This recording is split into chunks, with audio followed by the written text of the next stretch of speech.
İdrak liseyində baş verən hadisədə mühafizəçilər də və yaxud digər o liseyin əməkdaşları məsuliyyətə cəlb olunmalıdır ya yox?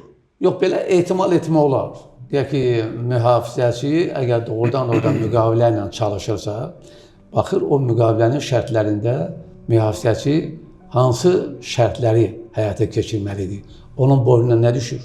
Sadəcə oturmaq, kim necə gəldi, girir, çıxır, nəzarəti yoxsa. Bu cinayətin baş verilməsini şərait yaratmaq. Bəli, əgər o deyək ki, cip, qatlanmış bıçağın və yaxud da çiyəsi 15 sm uzun olan bıçağın üzərinə gədirilməsinə nəzarət yoxsa, digər texniki qurğular yoxlanılması üçün təmin olunmayıbsa, təbii ki, orada baxır o müqavilənin şərtlərinə. Amma əgər onlar hadisənin törədilməsi ilə bağlı məlumatlar varsa, görməyiblərsə, bu artıq cinayət məsuliyyəti yaradır.